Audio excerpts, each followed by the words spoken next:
Hi everyone, my name's Eleanor and I'm the Education Manager at Benjamin Franklin House. Welcome to this, our final history class of the year, which is going to be all about the 7 Years' War, which also gets called the French and Indian War.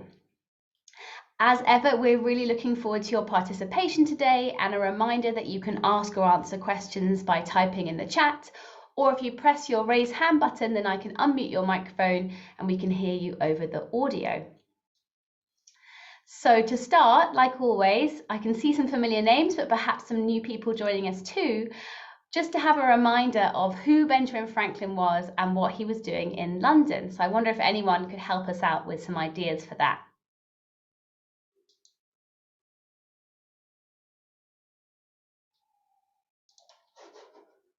Hello, Enid. Hi, Benjamin Franklin was there to do politics and also for science. Yeah, brilliant answer, exactly. So he's probably best remembered as one of the founding fathers of the United States, and he was here in London for about 16 years before the American Revolution, doing lots of important diplomatic work, but he was also a great scientist and inventor. And Claire's written lots of these ideas too. She's also mentioned how he was a writer. We can see him writing in this illustration on the left. And he actually started his life as a printer, printing things like newspapers and books. Thanks so much, everyone. So I'm going to start the core of our session with a question, and quite a general question because we're looking at a particular war today, but when we study history, we do look a lot at different conflicts. So it's interesting to kind of think about patterns between these and how they connect. So my question for you is, why do you think countries go to war with each other? Can you think of some different reasons, some different motivations for why they might go to war?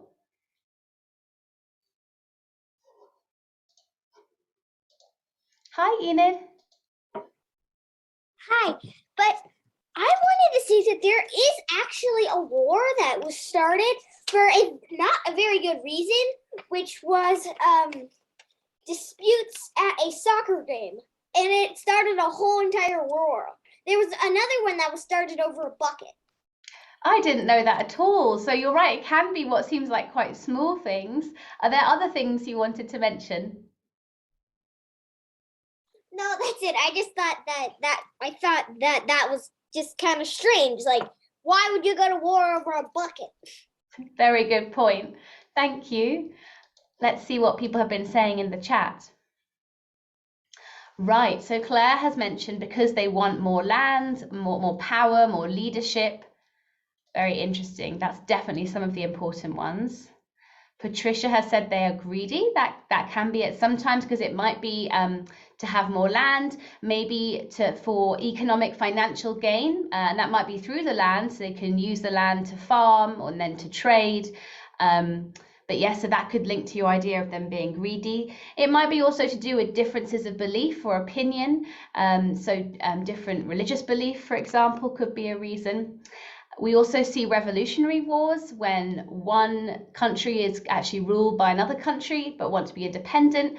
And that's what the next class that we'll be doing in 2022 is going to be about, the American Revolution. And this war, the 7 Years' War, is important in the many steps that went towards that. Claire's also mentioned that peasants can revolt as well within a country that's not ruled by another country. Really interesting. Thanks so much, everyone, for your comments. Yeah, so that's some of the many reasons, and we're going to look at the 7 Years' War and think about the main reasons that were at play there. So the 7 Years' War took place mainly between 1756 and 1763, although it can be seen as kind of carrying on from other conflicts and skirmishes that were happening before that. And hopefully you can see from this map that it really involved a lot of the world. In fact, Winston Churchill, the very famous prime minister, British prime minister who was in charge during the World War II, he described the 7 Years' War as kind of the first world war because it really was a global conflict. And it was kind of happening on two main fronts. So there was conflicts in the American continent and then conflicts in Europe as well. And we can see that the two main sides. So in the green, we've got Great Britain, also Prussia, that's sort of where modern day Germany is, Portugal and other allies. And then with the blue, we've got France, Spain, Austria, Russia, and Sweden and other allies. And when it says other allies, a lot of those were countries around the world that those very strong European powers had perhaps invaded or colonized, and then they were allied to them for that reason. So hopefully you can see from this map that it did involve a lot of people across the world. Yes, Sax asked why the UK is blue, and that is a good question. I think that must be a mistake. That must be a mistake. But thank you for your question. Okay, so that's a bit of an overview, and so let's zoom in a bit about looking at these two different sides of the conflict. So someone did mention that a really key reason for warfare is going to be disputes over land and people wanting to invade more land and have more control, maybe get more wealth and money from that.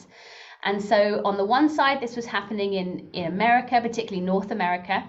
So this map on the left, this is showing the parts of North America that had been invaded and colonized by some of the different European powers.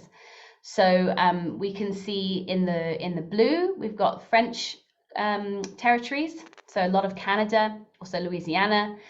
Then in the red, we've got the British territories. So last month, we were talking about those original 13 colonies. So that's what we can see in the red here. And then Spain also had some important territory, so modern day Mexico, Florida as well. And then the purple shows some land that had already been given from France to Great Britain in a previous conflict earlier in the century. There are these kind of constant battles, and as well as the conflict over land, we must remember that particularly between France and Britain, who were on this North America side of things, the two main rivals, there's a real very long-standing history of a rivalry and lots of wars over time, because these two powerful countries that geographically are really close together, as we can see from the map on the right-hand side. So today, since our series is all about early American history, we're going to be concentrating on the conflict that was happening in North America. But it is important to remember that pretty much simultaneously, there was conflict happening in Europe itself, and there was interrelation between those two. So we had the French, the British, and the Spanish battling over the colonies in America. And then you had Frederick the Great of Prussia, who was fighting against Austria, France, Russia, and Sweden in Europe. And this was kind of a continuation carrying on from the War of Austrian Succession. So Frederick the Great really wanted more land and more power. And in the kind of striped red, that's showing the main areas where the fighting was happening. So you can see it spread over quite a lot of the continent. I can see some raised hands, so let me go to those. Hi, Enid. To say that there was a famous sort of uprise that was happening in England, or was it France, with Queen Antoinette and the peasants. Yeah, that's it. So the French Revolution, so that is not long after this. So that was 1789. So this was just before that. So probably again, this war would have cost France a lot of money, and they would then go on to support the American side in the revolution as well, and that too cost them a lot of money. And that all of those things kind of went towards some of the reasons that eventually there was the French Revolution against the monarchy, including Marie Antoinette. Does that make sense? Yes, but I have one other thing to say. Marie Antoinette spent a lot of her money on clothes and jewelry, so she actually got her head cut off. Yeah, exactly. While people didn't have enough food to eat, it was seen as really insensitive that the monarchy were living this very lavish lifestyle. And, you know, yes, France has spent lots of money on these wars, but it was only affecting the poorer people in the country, whereas the monarchy was still living this very, very extravagant lifestyle. So people got very angry. Thanks, Enid. Yes. Okay, so having looked at why it happened, as I said, we're going to focus, it was such a global conflict, and there were other areas where there was conflict. For example, simultaneously in Jamaica, there was an uprising there, Taki's revolt. So it was really across the world. But we're going to focus on what was happening in North America, and we're going to go through some of the key stages of the conflict. So as I mentioned, the war sort of officially was from 1756 until 1763, but the build-up started happening before that, so we'll start there. So in the early 1750s, the French were really expanding into Ohio River. So if we just go back to the last slide. Okay, so it's kind of this this area to the west of the British colonies. So they'd been expanding into the Ohio River, and this was seen as an important area. It was a real passage for trade, and so the British wanted to get a foothold in that area as well. So the French, to secure their position, built this fort. There's a model of it here on the right called Fort Duquesne. And this was actually just on the edge of Pennsylvania, and it was very strategically placed. There were kind of lakes around it so that boats could come to protect it.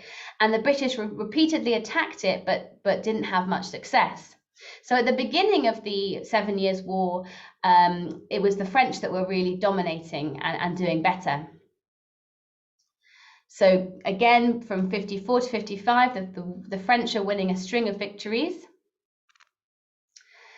And then in 1756, that's when Britain officially declared war. And Lord Loudon, their commander, is still struggling to have success against the French and their Native American allies. So the French were supported by some of the Native American tribes in North America, and that's the reason that, as well as the 7 Years' War, this sometimes gets referred to as the French and Indian War as well. So the British Prime Minister at the time was William Pitt, and as he saw that they weren't having much success, he decided to take on some other tactics. He started supporting Prussia in the conflict that was happening in Europe, and because France were fighting Prussia, that kind of diverted some of their troops and their energies, so that was a clever idea. He also started kind of supporting, reimbursing the Americans that were helping in the conflict, so that encouraged them to help more in the fighting. I see we have a raised hand. Hi, Enid. Hi. I realized that the word Prussia sounds a lot like Russia. Is it anywhere close to Russia? Yes, it's quite confusing, isn't it? So it is close to Russia. It's not exactly modern day Germany, but a lot of modern day Germany was Prussia. So they are close together, but actually in this conflict, Prussia were fighting against Russia. So a bit confusing, but they're not far from each other. Thank you. Very confusing. It is. And that's why it's really useful to have lots of these maps and things to help us understand. Thank you. And if actually, just to clear that up, if I go back to the last slide, hopefully we can see we've got Prussia here and then Russia over here. So the map of Europe really looked quite different in those times. The lines of different countries was quite different. Britain, France, and Spain and Portugal are mostly the same, but in this area where we have Germany, countries like Poland and Lithuania, that's all changed quite a lot since this time.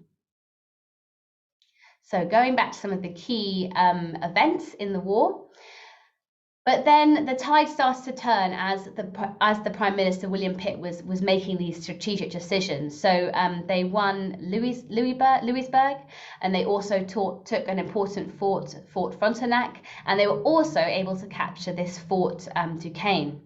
And then they rebuilt a fort called Fort Pitt after the Prime Minister. Then in 1759, they won the Battle of Quebec, and this was really essential. This was the kind of stronghold of the French. So in the very French part of Canada, the part of Canada that still today speaks French, and the British kind of snuck up on the French at night time. The French weren't expecting them, and they had a very large number of troops. There was quite a lot of fighting at sea in this war as well. We can see lots of images of the boats here in the picture on the bottom right. I can see a raised hand. Hi, Enid. Hi. The way that the British snuck up on the French is a lot like how the like how in the Revolutionary War the Americans snuck up on the British. Yeah, exactly. And of course, a lot of the Americans from those early American colonies were helping in this war as well. So I guess they learned those tactics too. Yeah, I'm wondering if they're like maybe they are thinking maybe maybe hey, we've seen people use these tactics before. Let's try those out. Yeah, definitely. And even going back to really ancient wars, so maybe you might have learnt before about the Battle of Troy and the Greeks sneaking into Troy in the horse in the nighttime. So these kind of things get used again and again. Thanks, Enid. That's a very famous battle story. Yeah, absolutely. So that was a really important turning point. And then, so in 1760, France kind of completely loses its foothold in Canada with the fall of Montreal. And then, so at the end of the war between 1760 and 1763, Spain actually joins forces with France against Britain. But Britain continues to focus on conquering more French and Spanish colonies around the world. So that's kind of timeline of some of the key events. I wonder, let's see how it all came to an end. Well, as often happens with wars, there needs to be some kind of agreement, and we normally call that a treaty. So in this case, it was called the Treaty of Paris. And confusingly, there was another Treaty of Paris that happened at the end of the American Revolution or the War of Independence. But this Treaty of Paris, you can see a picture on the left, and this is from the National Archives here in the UK. So it was signed in February 1763. And as a result of the treaty, the British received Canada from France and also Florida from Spain. But it permitted France to keep some of the West Indian islands where they were producing a lot of sugar, and gave Louisiana to Spain. So lots of kind of dividing up of the land. So it's all coming back to this question of land. And of course, we spoke about money and gaining wealth because that's all connected, because in these lands, like for example, the sugar production, that you'd be able to earn money from things you could do there. And so all of this process strengthened the British colonies in America, and also it kind of opened up the western side so that it could try and continue expanding, and it kind of removed those strong rivals that it had until then. I can see some raised hands. Let me go to those. Hi, Enid. Hi. I wanted to say that I have a question. Did Yeah. they also let France keep those islands because they were making tea? Because I heard that the British really liked tea, because in the Boston Tea Party, it did not go. That's one of the reasons that the Revolutionary War started, because British people apparently love tea. They do love tea, and it was this century, the 18th century, when it really became kind of the national drink. I don't think that is the reason. I think, as often happens with kind of agreements and treaties, there have to be some concessions to other sides. So I think that I don't know the exact ins and outs of how they got to keep those islands, but I think it would have been a sort of lots of negotiating, and that's how it came to be. Thanks, Enid. You're welcome. Let me see if there are any other hands up. Hi, Zach and Louis. Hi, I was wondering who owned Louisiana before Spain? Yeah, so it was France that owned it previously, and actually there are still a lot of of both French and Spanish culture in Louisiana today, and that's why you have places called things like New Orleans, or New Orleans would have been Nouvelle Orleans. So you really see that the kind of impact of that, the fact that they used to be kind of occupied by the French and the Spanish. And why did the French give Louisiana to Spain? Because they weren't even at war with each other. Well, I think it might have been Britain who had captured Louisiana and then kind of giving that over to Spain. So I guess their aim in general was sort of trying to weaken the other powers and maybe sort of play them off against each other. Does that make sense? Yeah. Yeah, but definitely something to look a bit more into more detail of sort of the details of the treaty and how it all got decided. Thank you. Okay. Right, so that's how the war ended, and it's interesting to think though, because this period we're looking at, it was when Benjamin Franklin, just before Benjamin Franklin came to London. He came to London in 1757. And remember, this war started in 1756, and then it went on till 1763. But Benjamin Franklin had actually gone back to America in 1762, so he did have some involvement with the war, and let's have a little look at that as well.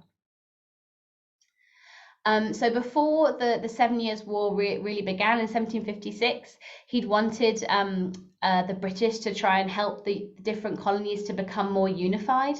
And there's this very famous image that was published in his newspaper that was from when he was a printer, the Pennsylvania Gazette.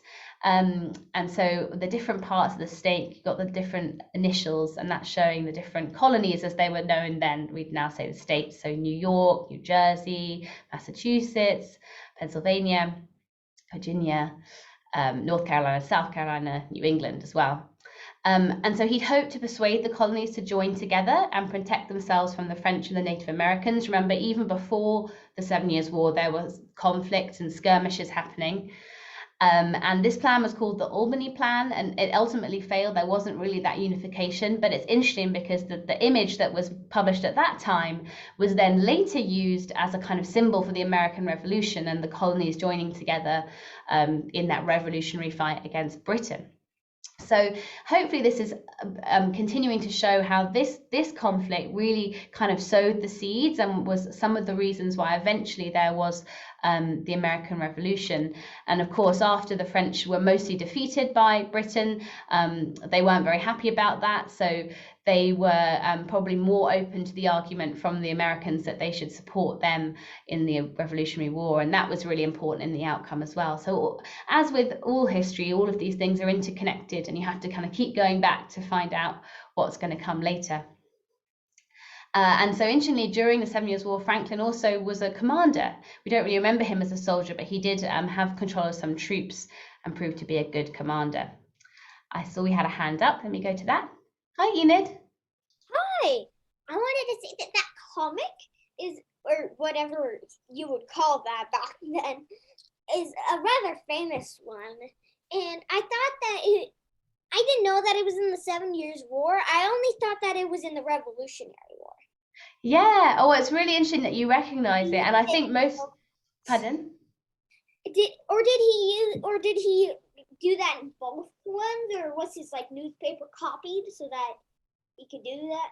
So yeah, so I think most people would think the same as you. So it really became much more famous and was used more successfully in the Revolution.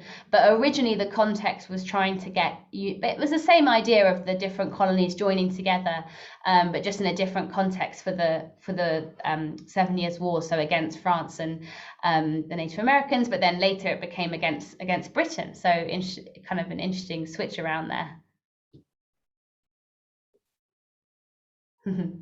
Thanks, Enid. you're welcome.